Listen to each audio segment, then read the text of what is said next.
berlibur di Australia.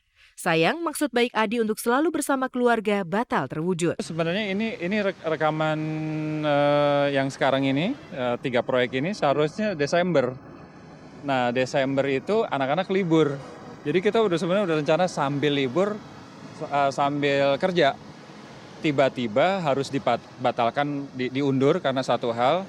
Nah, ini jadi sekarang kerjanya, tapi waktu itu karena tiket udah beli, ya udah jadi liburan tok.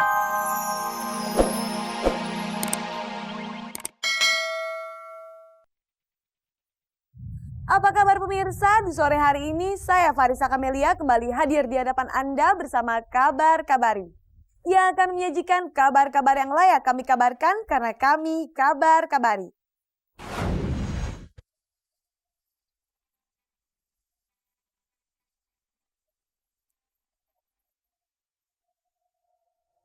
Beginilah kondisi terakhir Afi Stavia. Tidak ada lagi keceriaan di wajahnya, tidak ada lagi gerak lincahnya. Yang tampak pada sosok Afi hanyalah kesengsaraan dan derita yang tidak berkesudahan akibat penyakit yang menggerogoti hampir seluruh jiwa dan raganya. Afi kini hanya bisa berbaring pasrah di tempat tidur menanti keajaiban datang.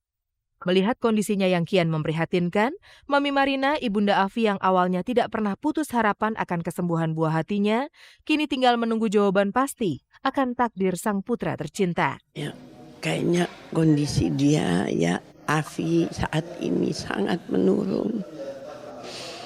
Saya hanya tunggu jawaban dari Tuhan. Jalan mana dia akan tempuh.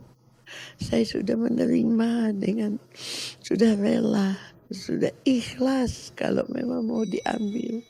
Sambil terus mendampingi Afi yang tergolek tak berdaya, sedikit demi sedikit Mami Marina mengulang kembali dalam ingatan pesan dan keinginan Afi yang belum sempat ia penuhi.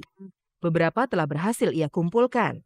Ya, permintaan dia dulu pertama baju. Dia mau kembali kepada Tuhan sebagai seorang laki-laki, bagaimana dia dilahirkan. Jas satu setel. Dan ini kuburan dia minta, kita udah siapkan. Kami hanya satu, memang nih Mami lupa. Satu dia minta kaos hitam, tidak mau putih. Jika mengingat kebersamaannya dengan Afi yang terbilang singkat, Mami Marina tak rela melepas buah hatinya begitu cepat. Tapi sekali lagi, anak hanya titipan Tuhan. Cepat atau lambat akan kembali kepada Sang Pencipta. Dengan segala ketabahan, Mami Marina pun mulai mempersiapkan rumah terakhir bagi Afi. Ya, dia mau di sana, memang dia minta memang satu itu dengan kakaknya di Kampung Kandang. Ada kakaknya di sana dan dia minta supaya dikuburkan satu kuburan gitu, bukan satu liang enggak. Kini hanya yang terbaik yang ia harapkan untuk sang buah hati.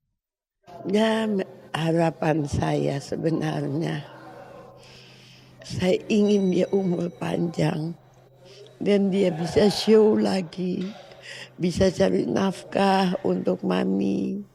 Itu yang saya harapkan. Tapi saya hanya saya serahkan semua sama Yang Maha Kuasa. Dia hanya titipkan padaku. Bila mana dia mau ambil kembali, saya sudah ikhlas, sudah rela banget kok. Daripada lihat dia menderita. Walau tak ada cinta sehidup semati.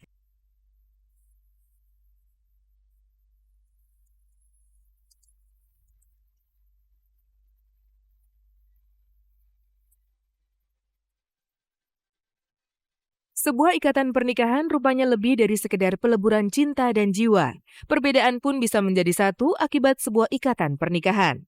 Ini dirasakan benar oleh Paramita Rusady yang menyatukan cintanya dengan Nenad Bago, pria asal Kroasia.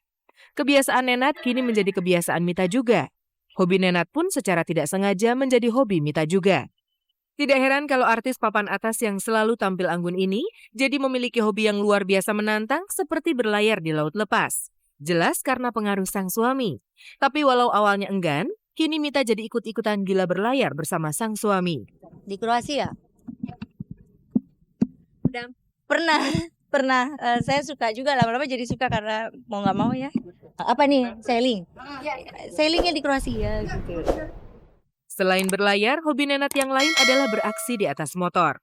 Kalau yang ini Mita sulit mengimbangi, walau cinta taruhannya.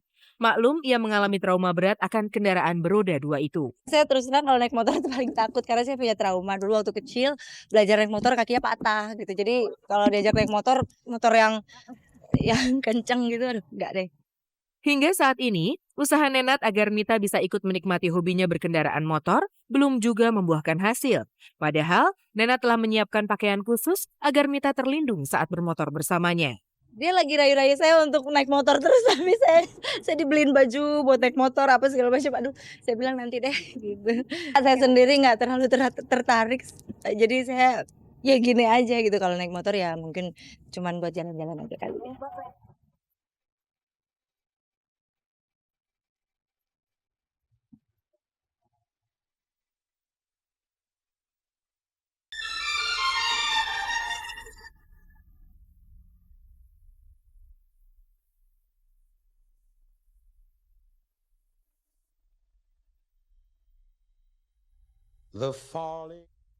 Demi memes sang istri, Adi MS rela jauh-jauh meninggalkan tanah air menuju Australia untuk mengerjakan rekaman orkestra album terbaru Memes.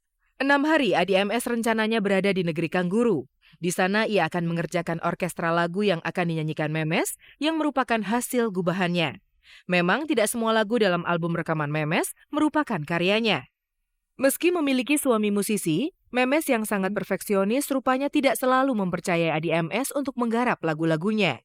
Kalau saya sempet, ayo. Kalau nggak sempet, biasanya Memes bebas-bebas aja. Kadang-kadang dibantuin Adikla kan awalnya kan, terus macem-macem. Nah kalau sekarang kebetulan saya mau rekaman ke Australia gitu. Memang dari album pertama tahun 95 dulu dia emang orangnya kan involved di macam-macam, cerewet sekali, perfeksionis untuk album dia, karena dia sebenarnya dia bukan penyanyi. Kalau saya bilang dari awal, dari album pertama dia tuh produser juga, karena dia yang nentuin lagu mana yang dia mau rekam.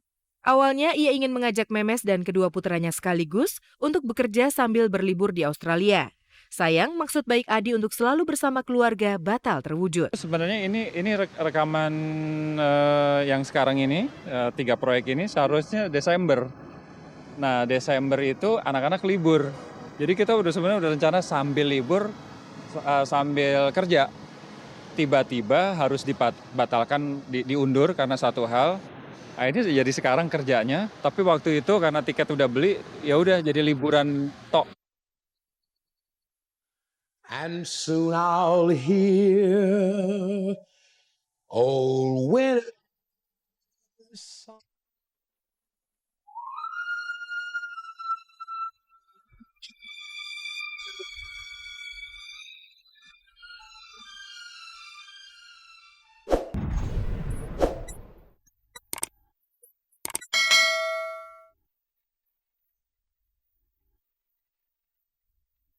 Mendapat sanjungan bagi Lisa Natalia mungkin biasa.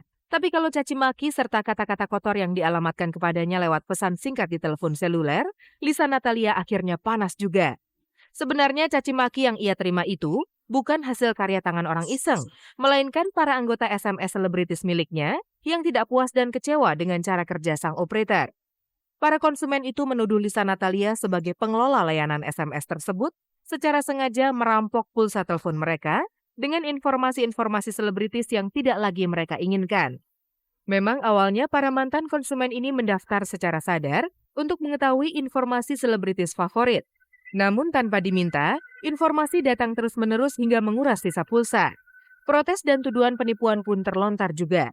Ya pernah, jadi pastinya sih kalau hal-hal seperti itu, nah bagi mereka yang nggak tahu, mungkin yang nggak ngerti caranya gimana untuk ngetik batal, untuk ngetik stop, ngetik itu, mereka ada yang sumpah serapah, "Tolong jangan dikirimin SMS lagi," gitu, ada yang gitu, "Tolong dong operator dimanapun Anda berada atau artis siapa yang dikirim, saya tidak perlu SMS kamu lagi." Nah itu karena dia nggak ngerti. Dianya aja yang bego gitu kan bilangnya stop gitu kan, maksudnya ngomong stop atau enggak di handphone-nya bilangnya stop gitu, udah langsung terhapus. Nggak usah pasar apa, kan harusnya tersinggung kan sebel gitu, kok fans gue gini banget.